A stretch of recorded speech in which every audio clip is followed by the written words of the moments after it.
1950 সাল। নতুন স্বাধীন দেশ ভারত তখন তার গণতন্ত্রের প্রথম পদক্ষেপ নিতে প্রস্তুত।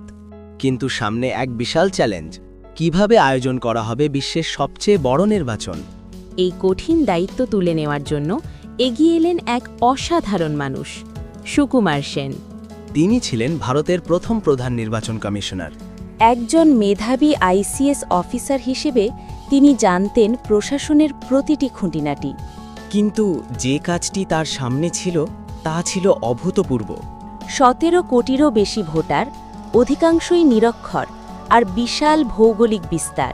1951-52 ইন্ডিয়ান জেনারেল ইলেকশন, এই নির্বাচনের পরিকল্পনা ও বাস্তবায়নের দায়িত্ব ছিল তার কাঁধে। তিনি চালু করেন ভোটার তালিকা তৈরির নতুন পদ্ধতি। ব্যবহার করেন প্রতীক চিহ্ন, যাতে নিরক্ষর মানুষও সহজে ভোট দিতে পারে। দেশের প্রত্যন্ত গ্রাম থেকে পাহাড়ি অঞ্চল প্রতিটি জায়গায় পৌঁছে দেওয়া হয় ব্যালট বাক্স। হাজার হাজার কর্মী দিন-রাত পরিশ্রম করে গড়ে তোলে এক ঐতিহাসিক নির্বাচন ব্যবস্থা। শেষ পর্যন্ত সফলভাবে সম্পন্ন হয় ভারতের প্রথম সাধারণ নির্বাচন। বিশ্ব অবাক হয়ে তাকিয়ে দেখে এক নতুন গণতন্ত্রের শক্তিশালী সূচনা। সুকুমার সেন প্রমাণ করেছিলেন, দৃঢ় সংকল্প আর সঠিক পরিকল্পনা থাকলে অসম্ভবও সম্ভব।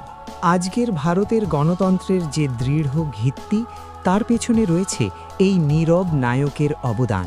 গণতন্ত্রের সেই প্রথম প্রহরী চিরকাল অমর হয়ে থাকবেন ইতিহাসের পাতায়।